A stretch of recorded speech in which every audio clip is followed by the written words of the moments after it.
Hermanos, Dios les bendiga. Es un placer y un gusto estar con ustedes, cuando menos de manera virtual, este jueves, para que aprendamos algo de la palabra de Dios, tengamos un refrescamiento de la palabra de Dios y escuchemos lo que Dios tiene que decir en nuestras vidas esta tarde. Amén. Y quisiera esta tarde iniciar con una pequeña oración. Amén. Padre, te doy gracias por este hermoso día, Señor. Hemos trabajado, Señor, y tú nos diste las fuerzas para hacerlo, Señor, y te damos gracias por ello, Señor. Ahora es tiempo, Señor, de escuchar tu palabra, Señor, de escuchar qué es lo que tú tienes que decirnos esta tarde, Señor. Bendice este tiempo, Señor. Abre nuestro corazón, nuestras mentes, Señor, que se quede, Señor, grabado en nuestras vidas, Señor, esto que vamos a aprender el día de hoy. Te doy gracias por tu palabra, en el nombre de Jesús. Amén. Amén. Me encantaría, hermanos, que pudiera tener ahí alguna hojita,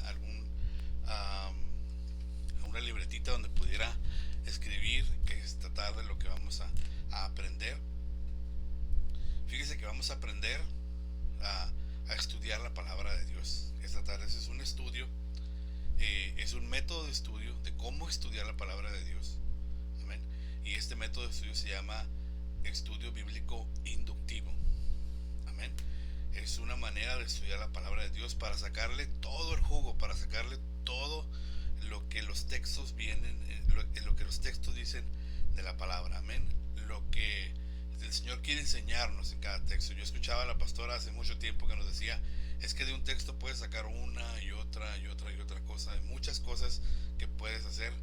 Y lo vimos claro nosotros en algunas clases que tuvimos con nuestra hermana Lili, cómo nos daba un pasaje y nos dejaba que varios sacáramos jugo a ese pasaje. Y cuando alguien hablaba de lo que sacó de su pasaje, era el mismo pasaje y sacábamos diferentes cosas. Y eso es algo muy padre, me gusta mucho. Y este método de estudio, hermanos, estudio bíblico inductivo, eso es lo que hace. Trata de sacar lo más que se pueda de cada versículo que tenemos en la palabra de Dios. Normalmente, hermanos, cuando se prepara como una predicación o una enseñanza, normalmente lo que hace uno es tener un tema del que se va a hablar. Y de ese tema se buscan los textos para reforzar el tema que yo estoy haciendo. ¿Amén? Por ejemplo, si yo quiero hablar sobre el amor, pues voy a la palabra y encuentro Juan 3:16 que habla sobre el amor de Dios. Amén. O si yo quiero hablar sobre esfuérzate, sé valiente, pues voy al libro de Josué, por ahí por el versículo 1, capítulo 1. O si quiero hablar sobre el pecado, pues vamos a Romanos 3:23. O si quiero hablar, por ejemplo, sobre los últimos tiempos, pues abro la Biblia o estudio en Apocalipsis. Amén. Entonces, normalmente eso se hace, por ejemplo, como cuando hay un seminario y las personas o los predicadores tienen que hablar sobre cierto tema. Eso es normalmente lo que se hace. Pero, hermanos, en el estudio bíblico, en el día a día en el que usted hace en su casa, en el que a usted le gusta leer la palabra, pero no solo leerla, sino también que haya algo para usted, que, que haya temas que puedan salir de ese pasaje que usted esté leyendo y los pueda usted aplicar a su vida. Debe tener un método de estudio, una manera de cómo estudiar la palabra de Dios. Y vamos a ver este método que le digo que se llama estudio bíblico inductivo. Amén. Y yo busqué por qué se llama algo así como inductivo, ¿no? Estudio bíblico inductivo. ¿Sí? Y estuve buscando y dice internet, Google, dice que hay dos formas de estudiar las cosas. ¿Sí? Una es el método deductivo y otra es el método inductivo. ¿Sí? Y lo voy a ejemplificar para que usted me entienda mejor, porque yo lo entendí mejor con un ejemplo que explicándolo. ¿Sí? Por ejemplo, si yo quiero aprender sobre los peces, digamos, y yo voy a tomar el método deductivo para hacerlo, ok, lo que voy a hacer es voy a la librería y busco un libro de peces y en el libro estudio todo lo que yo tengo que saber sobre peces. Amén. Eso es el método deductivo. ¿Sí? Alguien que ya hizo algo y yo lo tomo y lo leo y ahí aprendo qué es lo que quiero saber de todos los peces. ¿Sí? Ahora, si yo quiero aprender de manera inductiva, ¿sí? Y yo quiero aprender sobre los peces, yo lo que hago, voy al río, observo el comportamiento de los peces, los alimento, quizá pesco alguno por ahí, los abro a ver cómo es su composición, cómo son las cosas, incluso me como alguno para saber cómo saben, ¿sí? Eso es aprender inductivamente, amén. Y eso es lo que vamos a hacer con este método de estudio, que es el estudio bíblico inductivo, que es el que yo le estoy diciendo. Y um, este método inductivo tiene 3 pasos y el autor de este estudio agregó uno más que me parece muy muy importante y ahorita lo vamos a ver. Entonces, este método de estudio bíblico inductivo lleva 4 pasos importantes, ¿sí? El primero es cuando usted lee un pasaje, lo primero que se debe hacer es la observación. Observar completamente todo el pasaje completo. Ver cada elemento que hay en el pasaje. ¿Qué personas hay? ¿Quiénes son? ¿En qué lugar están? Si hay algún animal, si hay algún castillo, alguna construcción, si hay algún camino, si hay algún lago, si hay algún río. De lo que habla el pasaje usted va a observar cada uno de los elementos. Cada uno de esos elementos que hay en ese pasaje, usted lo va a analizar y va a hacer como digamos que podría hacer una lista de cada cosa que hay en ese pasaje. Ese es el primer punto de este estudio bíblico inductivo. El primer punto es la observación. Usted lee el pasaje y usted va a hacer como digamos una listita de todos los elementos que hay en ese pasaje, ¿sí? Sean personas, sean lugares, sean caminos, sean lo que sean, ¿sí? Después de haber observado, hermanos, el segundo punto, el segundo paso que tiene que hacer es la interpretación de todos esos elementos, ¿sí? Hay que interpretar ese texto, ¿sí? Y eso tiene que ver con el autor, tiene que ver con el que escribió el pasaje. ¿Qué quiere el autor que yo me dé cuenta en este pasaje? ¿Sí? Aquí en la interpretación contestamos preguntas como ¿por qué o para qué? ¿Sí? ¿Para qué está esta persona aquí? ¿O por qué está hablando sobre el camino? ¿O por qué está a un lado del mar? ¿O por qué? Cada una de esas preguntas se contestan en la interpretación. ¿Por qué y para qué? ¿Para qué son los elementos? ¿Sí? Y a la interpretación de textos, hermanos, se le llama hermenéutica, ¿sí? Que la hermenéutica significa interpretar los textos y no simplemente es para interpretar textos bíblicos. También la hermenéutica sirve para interpretar como las leyes que nos rigen como país o como ciudad, ¿sí? Entonces una palabra hermenéutica es la interpretación de los textos, ¿sí? Luego, después de que ya observamos el pasaje, le dimos una interpretación a todos los elementos que estaban ahí. Uno de los elementos importantes es la guianza del Espíritu Santo. Amén. Orar para que el Espíritu Santo nos guíe en este pasaje para aprender lo que necesitamos, lo que Él quiera que apliquemos a nuestra vida, que tengamos nosotros. Amén. Es importante que el Espíritu Santo nos guíe para que podamos sacar lo mejor de cada pasaje, ¿sí? Después de esto viene el último punto, que es la aplicación, ¿sí? ¿Y qué es la aplicación? Es poner en mi vida o hacer lo que la enseñanza bíblica me dice a mí que yo tengo que hacer, aplicarlo a mi vida, aplicar las cosas, ¿sí? Y en la aplicación se le puede llamar, hay una palabra que se llama exégesis, que es literalmente poner en práctica la enseñanza que se ha sacado del texto, ¿sí? Eso se llama exégesis, ¿sí? Que es parte de lo que es la aplicación.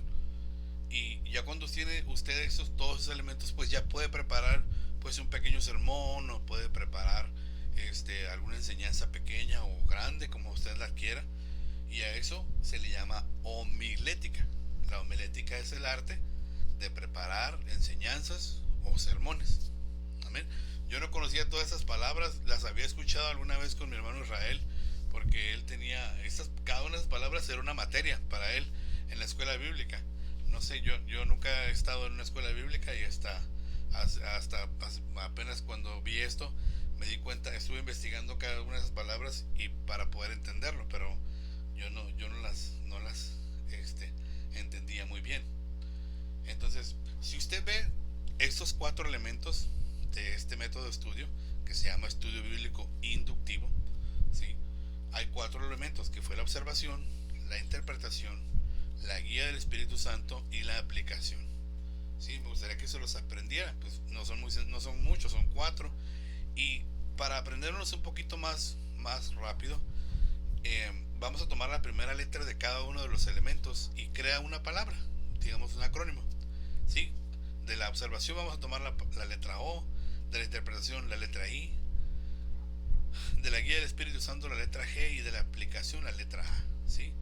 Y se escribe oiga. ¿Sí? Oiga, este método es el oiga. ¿Sí? Observación, interpretación, guía del Espíritu Santo y la aplicación. ¿Sí?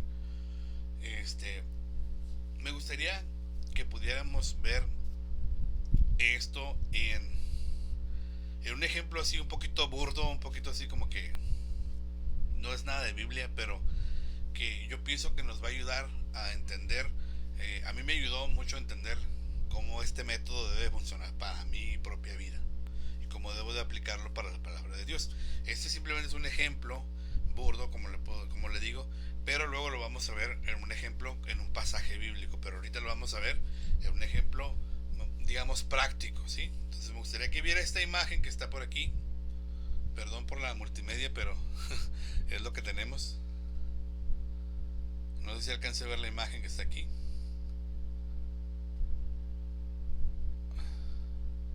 Todavía no sé usar mucho multimedia, hermanos, y disculpen por cómo se está presentando, pero eso es lo que ahorita tenemos. Pronto vamos a aprender a usarla un poquito mejor. Amén. Ok, entonces vamos a aplicar este método de estudio, este estudio bíblico inductivo, que digamos que para esto pues obviamente no es nada bíblico, es simplemente para darnos una idea de cómo vamos a usar este método de estudio. ¿Sí? ¿Recuerda el primer punto? El primer punto es la observación. Vamos a observar cada uno de los elementos que hay en esta mesa. No vamos a interpretar, no vamos a decir esta tetera puede tener, no. Esta taza puede ser para, no. Solamente vamos a ver los elementos que hay, vamos a describir los elementos que hay en esta mesa, ¿sí? Y yo lo primero que veo en la mesa es una tetera que está ahí, una tetera negra, ¿sí? Y enfrente de ella hay una taza. No sé si la ve por aquí. A lo mejor no alcanza a ver, pero por aquí está, miren. Luego, aquí atrás de la tetera, creo que hay un medio galón de jugo o lo que sea que está dentro de ese líquido naranja. Y a un ladito hay un vaso de color amarillo o parecido al naranja del medio galón. Aquí atrás veo yo una servilleta. Por aquí. Esta que está aquí, una servilleta. Luego de este lado veo un frasco de al parecer mermelada que está aquí. Luego aquí a un ladito hay un contenedor o una cajita que al parecer es mantequilla. Y aquí se ve lo que digamos es un waffle con un tenedor, y aquí hay un plato donde está servido el waffle. Y de este lado hay un plato que tiene unos panes tostados por aquí, por este lado. Y todo esto está servido en una mesa. ¿Ven? Esos son, hermanos, los elementos que tenemos en esta fotografía. Amén. Aunque usted no lo crea, hay gente que no ha visto una mesa como esta, ¿sí? Que no sabe exactamente qué son los elementos, pero si le pidiéramos que describieran los elementos, los podría describir claramente. Así como usted, aunque tenga conocimiento de lo que es, una persona que no tenga conocimiento de las cosas puede describir cada uno de estos elementos que tenemos aquí. Así es como debemos observar, hermanos, como si no tuviéramos conocimiento de las cosas, ¿sí? Simplemente describir qué es lo que hay aquí. Amén. Describimos todo lo que hay en esta fotografía. Luego, después de observar, recuerde que observar es el primer elemento de este estudio bíblico inductivo. El segundo elemento es la interpretación. ¿Sí? Perdónenme. El segundo elemento es la interpretación.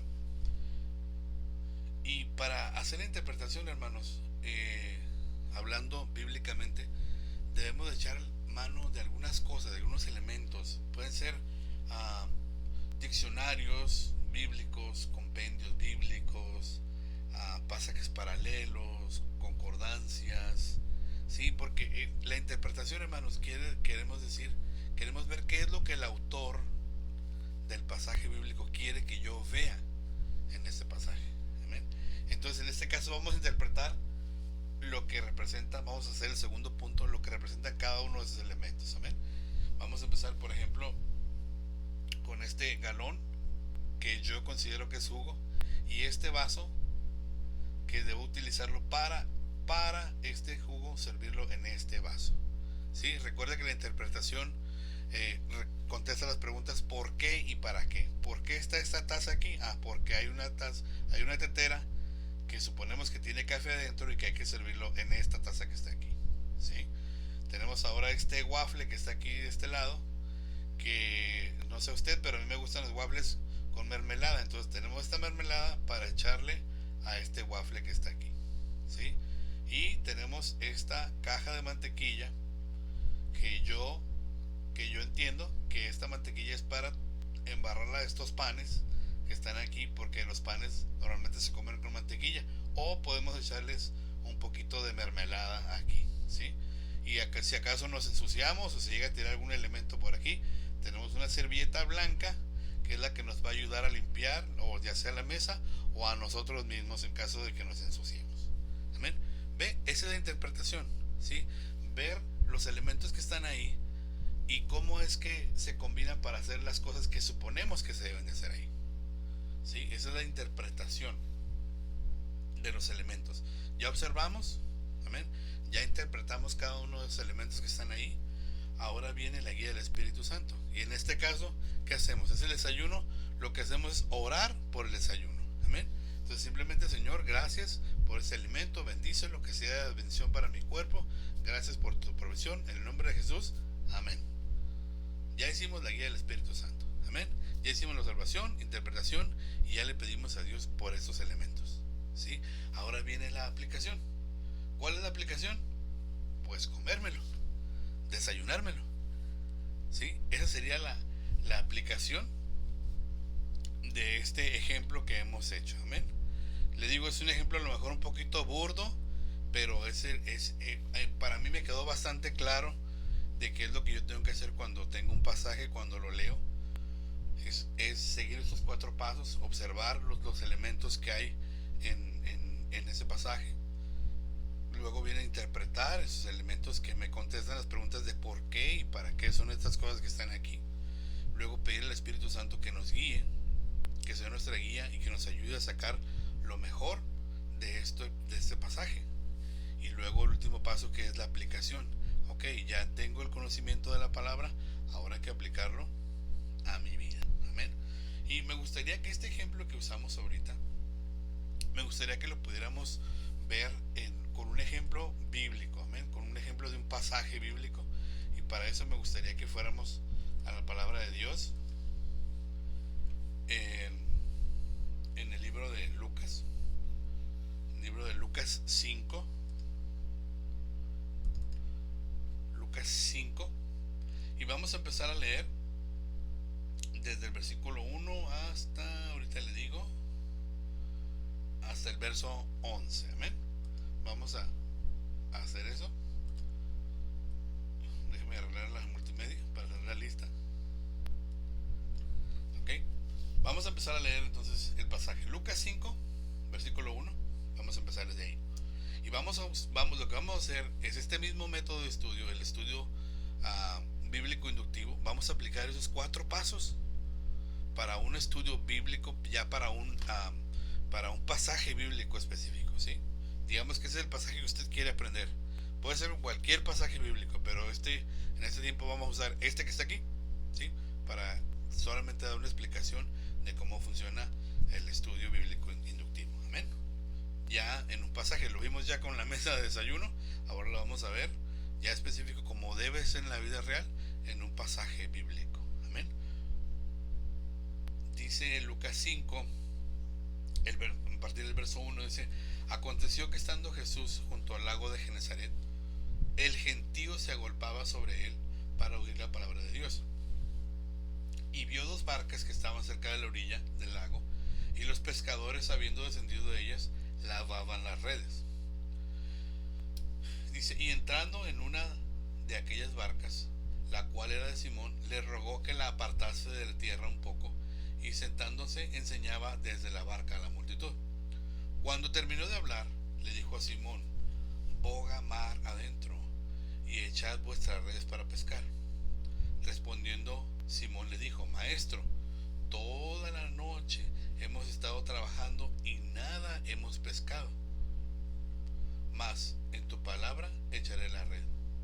Y habiéndolo hecho, encerraron gran cantidad de peces y su red se rompía. Hicieron señales a los compañeros que estaban en la otra barca para que viniesen a ayudarles, y vinieron y llenaron a ambas barcas de tal manera que se hundían. Viendo esto, Simón Pedro cayó de rodillas ante Jesús y le dijo, apártate de mí, Señor, porque soy hombre pecador. Porque esa pesca que habían hecho, el temor se había apoderado de él y de todos los que estaban con él, y asimismo de Jacobo y de Juan, hijos de Zebedeo, que eran compañeros de Simón. Pero Jesús dijo a Simón, no temas, desde hoy serás pescador de hombres. Y cuando trajeron a tierra las barcas, dejándolo todo, le siguieron. Amén. Hermoso pasaje. Y este pasaje es cuando el Señor Jesús llama a los primeros 4 discípulos. Él empieza su ministerio. En este libro del Evangelio de Lucas empieza su ministerio. Y esos son los primeros discípulos. Aquí menciona 3, pero sabemos que son 4. Cuando llama a Pedro, llama a otros 3 hombres. Amén. Ok, entonces en este pasaje lo que vamos a hacer, vamos a aplicar este método de estudio. Sí, este método de estudio bíblico, que es el estudio bíblico inductivo, que sabemos que tiene 4 pasos o 4 elementos, que es la observación, la interpretación, la guía del Espíritu Santo y la aplicación, que formamos el acrónimo de OIGA, para que se le quede, OIGA, ¿sí? Observación, interpretación, guía del Espíritu Santo y aplicación, OIGA. Amén.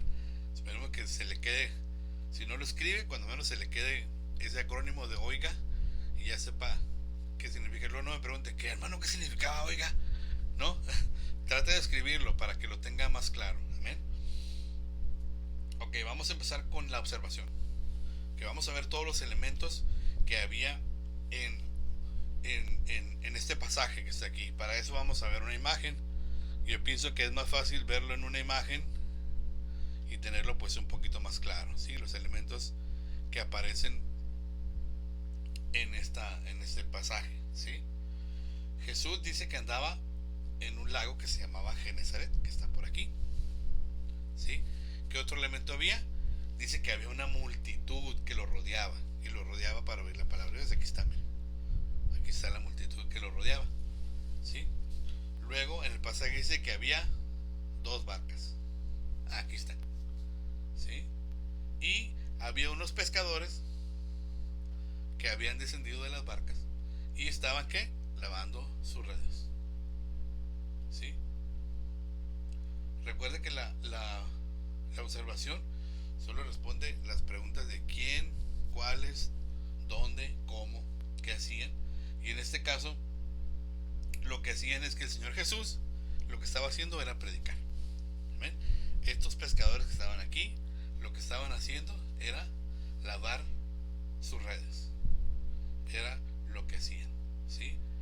Y dice que el Señor Jesús se acerca a una de las barcas, se sube y le dice al dueño de la barca, que es Simón, aquí dice, mire, Simón, el dueño de la barca le dice, el Señor Jesús le dice al dueño de la barca que la separe un poquito de tierra para poder él predicar desde ahí. Cuando termina la predicación, el Señor Jesús le dice a Simón, le dice, ¿sabes qué? Boga mar adentro y echa las redes de nuevo.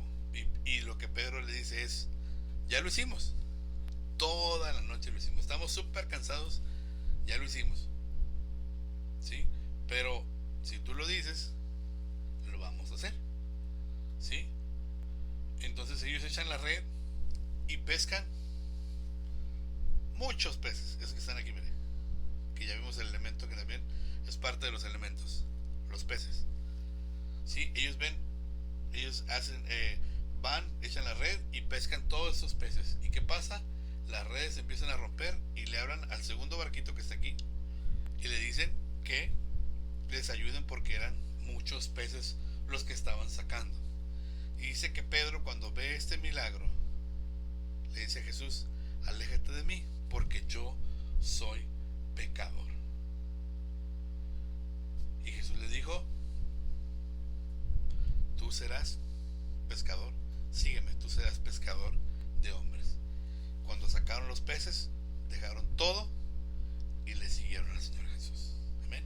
Esos son los elementos que tenemos aquí: el Señor Jesús, la gente, el lago de Genesaret, las barcas, las personas, los pescadores, las redes, el lago y sobre todo los peces que están aquí, que es el milagro representado ahí. ¿Sí? Ahora ya tenemos todos los elementos, ya sabemos cuáles son los elementos de este pasaje. Podemos observarlos, son fáciles de observar. Si viene una persona que es musulmán y que nunca ha leído la Biblia y lee este pasaje, le aseguro que va a poder ver todos estos elementos también que nosotros estamos viendo. Amén. Ya que tenemos todos los elementos claros, nos recuerde que ahora nos toca la interpretación. ¿Por qué y para qué estaban todos estos elementos juntos en este texto? ¿Qué es lo que el autor de este libro, en este caso Lucas, quería que nosotros viéramos en este pasaje con todos estos elementos? ¿Sí?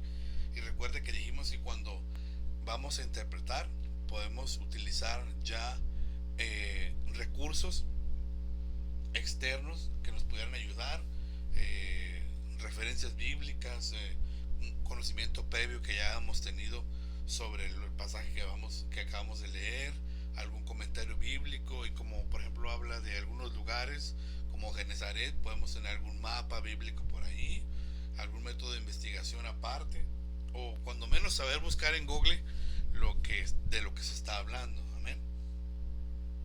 Y vamos a interpretar. Recuerda que ya vimos la observación, ya observamos todos los elementos que hay en este pasaje. Ahora vamos a interpretar, vamos a darle la razón de por qué esos elementos están ahí. ¿Sí?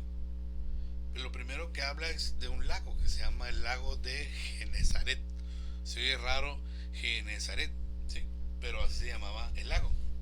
Pero si usted se da cuenta, este lago es realmente el mar de Galilea. ¿Sí? Es el mar de Galilea, pero visto desde la ciudad de Genesaret. Y la ciudad de Genesaret está a un ladito de Capernaum, que es donde el Señor comienza su ministerio en la ciudad de Galilea. Y venían de Galilea y iban a entrar, al mar de Galilea, y la parte más cómoda para entrar era Genesaret. ¿Sí? Entonces, cuando estando en Genesaret, a ese lago, a ese lugar se le llamaba lago de Genesaret, aunque sabemos claramente que es el mar de Galilea. ¿Sí? Vea cómo podemos utilizar conocimiento previo, o viendo un mapa podemos ver más claro lo que la persona o el autor está hablando solamente de un solo elemento, que es el lago de Genesaret.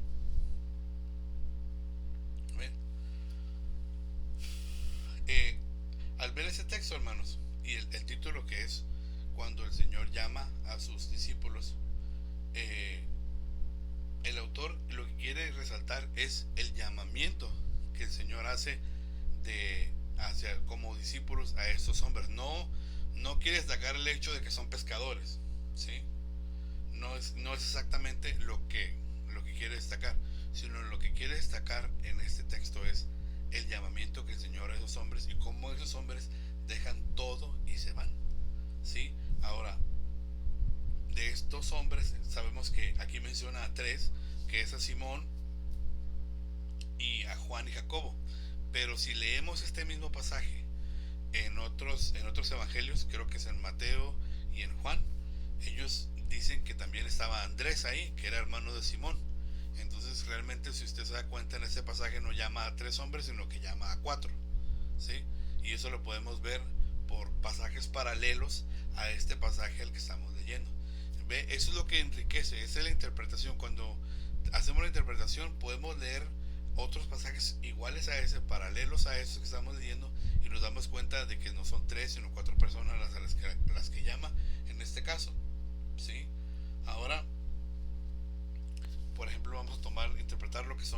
barcas que están ahí. Dice que el Señor Jesús le dice a Pedro que bogue mar adentro. Y la palabra bogar yo no la entendía, yo no sabía, yo pensaba que bogar es agarrar el barco y llevarlo para allá, ¿sí?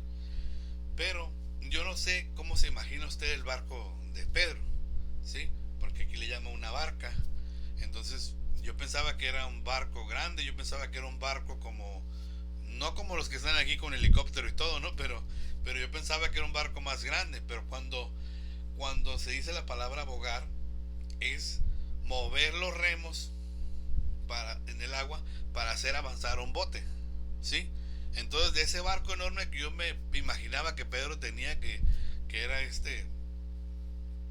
todo un pescador profesional con un barco enorme, gigantesco, no, realmente era un bote de remos, era lo que Pedro tenía, amén. Pero si no buscamos la palabra bogar, no nos damos cuenta que de lo que en el pasaje se habla es de un bote pequeño. No se habla de un bote enorme, un bote grande, es un bote de remos, ¿sí? De ahí la importancia de la interpretación, de tener elementos para poder interpretar las cosas de las que se están hablando. Ahora, ¿por qué estaban esos botes en la orilla? Bueno, porque pescaron toda la noche y ya habían terminado la jornada laboral, y ahora lo que había que hacer, después de trabajar toda la noche y no encontrar nada, había que llegar y aún lavar las redes para que no se echaran a perder. ¿Sí? Ahora, otro elemento que tenemos ahí que tenemos que interpretar es la multitud. ¿Por qué hay una multitud de gente? ¿Por qué? Amén. Hacía pocos días el Señor había empezado su ministerio en Galilea, ¿sí? Y empezó de una manera portentosa, con milagros y prodigios. Entonces, cuando Jesús se movía, pues la multitud iba con él. Y en este caso, pues ahí va la multitud siguiendo al Señor Jesús, yendo con él. Amén. Iban tras de él para ver los milagros, ¿sí? Ahora, ¿por qué habla el autor sobre las redes rotas y los barcos que casi se hundían? ¿Sí? Esto lo menciona el autor para ver la magnitud del milagro. Era un milagro tremendo, o sea, no era normal que los pescadores pescaran tal cantidad de peces en tan poquito tiempo. De hecho, ellos habían en ese mismo mar trabajado toda la noche y no habían encontrado ni un solo pez. Ahora el Señor les dice: boga mar adentro, van un ratito y se traen un ponche de peces, de tal manera que las redes se rompían, los echaban al barquito y el barquito se hundía. Amén. Entonces el autor aquí quiere que veamos ese tremendo milagro que el Señor hizo. Amén. Ya vimos la observación, ya tuvimos la interpretación de cada uno de los elementos, cómo esos elementos interactúan unos con otros, cómo tienen que ver unos con otros. Ahora es tiempo de pedir al Espíritu Santo que Él nos ayude, que Él nos muestre qué es lo que queremos, qué es lo que Él quiere que entendamos de estos pasajes, ¿sí? ¿Qué es lo que nosotros debemos de entender de estos pasajes? ¿Qué es lo que va a nutrir mi vida espiritual con estos pasajes? ¿Sí? Y podemos tomar aplicaciones prácticas para nuestras vidas, ¿sí? Y si usted ve, una de las cosas primero en la narración es cómo Pedro, cuando el Señor lo ve, está postrado, lavando redes, ¿sí? Y al final del pasaje vemos otra vez a Pedro en la misma posición, ¿sí? La primera vez que estaba postrado, hermanos, estaba postrado por escasez, porque no había, no tenía, ¿sí? La segunda vez que él está postrado por la abundancia, porque hay muchos, ¿sí? No importa, hermanos, que estemos postrados, ya sea por la escasez o por la abundancia, pero quien nos levanta es el llamamiento de Cristo, ¿sí? No es la escasez lo que nos levanta, no es la abundancia lo que nos levanta, sino la obediencia que tengamos a la palabra de Cristo. Eso nos hace levantar hermanos, de tener un camino, un futuro y un propósito. Amén. Esa es una de las enseñanzas que tiene este pasaje. Lo acabamos de ver, lo acabamos de extraer de este pasaje. Otra pequeña enseñanza es que el Señor Jesús abre el ciclo de Pedro como apóstol con ese gran milagro, con ese milagro portentoso de ver esos peces, poder pescar todos esos peces de una manera milagrosa, ¿sí? Y llega un momento en la vida de Pedro cuando el Señor muere y él lo niega. Pedro vuelve a estar otra vez triste, vuelve a estar postrado, y el Señor Jesús lo reivindica a él como un apóstol, haciendo el mismo milagro. Amén. Le hace un milagro de pesca a un hombre que Dios lo llama, que sería pescador de hombres. Amén. Qué tremendo como Dios levanta a Pedro con ese milagro. Como Pedro pudo reconocer que el Señor ya había resucitado al ver ese milagro. Ese milagro yo ya lo había visto. Ese milagro yo ya lo conozco. Yo sé quién es el autor de mi milagro. Amén. Ahora eres pescador de hombres. Y Pedro pudo verse reivindicado. Ahora nosotros somos pescadores de hombres, hermanos, y podemos ver reivindicada nuestra vida. Amén. Otra pequeña enseñanza es que Pedro estuvo trabajando toda la noche sin descansar. Tremendo ver para un pescador ver frustrado su día de trabajo, trabajar toda la noche y no recibir nada. Y no es que él trabaje por un sueldo, no, él trabaja pescando y lo que pesca es lo que vende, no hay más. Si no hay pescados no hay dinero, ¿sí? Y se veía en su rostro cansado, muy cansado, y llegar en la mañana y no poder descansar, porque hay que lavar las redes, hay que lavarlas porque si no se pudren, se echan a perder. Y cuando el Señor Jesús le dice boga mar adentro, o sea, rema mar adentro, no sé cómo lo tomaría Pedro, pero estar cansado de no haber tomado nada, de trabajar toda la noche y no pescar nada, estar cansado de lavar las redes, pero a pesar del cansancio, a pesar de lo fatigado que estaba, él oye la palabra de Dios, la palabra del Señor, y lo hace. Hermano, aunque esté alguna vez fatigado, cansado, vaya y escuche la palabra de Dios. Yo sé que es difícil a veces después de trabajar, tener que ir a la iglesia, tener que ir a escuchar la palabra de Dios, pero recuerde que el ir a escuchar la palabra de Dios puede ser el preámbulo para su milagro. Amén. Lo fue para Pedro. Él todavía no lo entendía, pero lo fue para Pedro. Amén. El ir a escuchar la palabra, aunque tú estés cansado, aunque estés abatido, aunque estés agüitado porque no fue productivo tu día, y tú vas a escuchar la palabra de Dios, esa palabra puede ser el preámbulo para el milagro que tú estás esperando. Amén.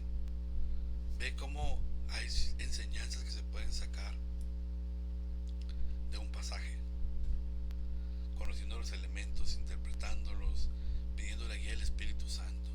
Amén. Y otra pequeña enseñanza es que no sé qué edad tenía Pedro. Yo creo que andaba en los 30 y tantos.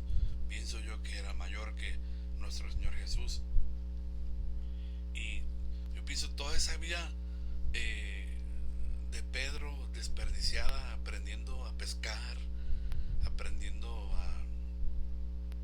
a algo que pues el Señor lo iba a llamar a un ministerio, ¿no? Sí, pero cuando el Señor llama a Pedro, no le dijo tú vas a ser pastor de ovejas. No, él le dijo tú vas a ser pescador de hombres. Él ya sabía pescar peces, ahora nada más se debe cambiar un poquito el enfoque.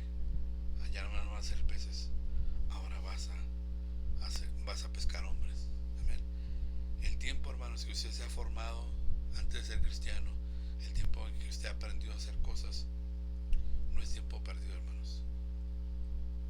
Dios va a usar ese conocimiento que usted tiene para honrar su nombre. Amén. El que Pedro ya aprendió a pescar no fue un desperdicio, porque tenía que aprender a pescar, porque él iba a ser pescador de hombres. Amén. No es un tiempo desperdiciado lo que usted ha aprendido. Dios va a usar eso que usted ya sabe para honrar su nombre. Amén. Vea otra pequeña enseñanza en ese espacio tan pequeño de la palabra de Dios. Y le digo, este método es bastante bueno. Le digo, a mí me ha servido mucho ese método de estudio bíblico inductivo. Y es sencillo, son 4 pequeños pasitos: la observación del pasaje, la interpretación de los elementos que hay en ese pasaje, pedir al Espíritu Santo que nos guíe y darle una aplicación a cada uno de esos elementos que están ahí, ¿sí? Y recuerde que esas 4 palabras, hay un acrónimo que se dice OIGA, ¿sí? OIGA: observación, interpretación, guía del Espíritu Santo y aplicación, ¿sí? Y la palabra de Dios, fíjese, dice más de 40 veces: el que tiene oído para oír, oiga. Amén. Entonces, denle importancia a este método de estudio, hermanos. Este método de estudio es muy importante para nuestras vidas. Nos va a ayudar mucho. Verá que le va a sacar bastante jugo a la palabra. Y ya cuando la pastora le diga: hermano, ¿puede compartir un pensamiento pequeño de la palabra?, pues ya va a estar más que listo, porque va a aprender muchas cosas nuevas. Aprendimos muchas cosas, cuando menos 4 cosas, 4 enseñanzas podemos sacar de este pasaje. Es un pequeño pasaje, aplicando este método de estudio, el estudio bíblico inductivo, ¿sí? Dice la palabra de Dios en Apocalipsis que el que tiene oído para oír, oiga lo que el Espíritu dice a las iglesias. Amén. Aplíquelo, hermano. Ojalá lo haya escrito, lo haya entendido. Si no, pues pregúnteme ahí en los comentarios. No se preocupe, pregúnteme. Si no lo entendió, podemos ayudarlo y ver cómo podemos aplicarlo para su vida, porque realmente es importante, hermanos, que estudiemos la palabra de Dios. Esa es nuestra defensa, nuestra arma, es lo que tenemos a la mano, que es la espada, para defendernos. Entonces tenemos que sacarle el máximo provecho a esa espada que tenemos. Tenemos que tener esa espada siempre afilada. Hay que mantenerla siempre afiladita, ¿sí? ¿Y cómo es eso? Tenemos que sacar toda la enseñanza que pueda haber de esa palabra y aplicarla a nuestra vida.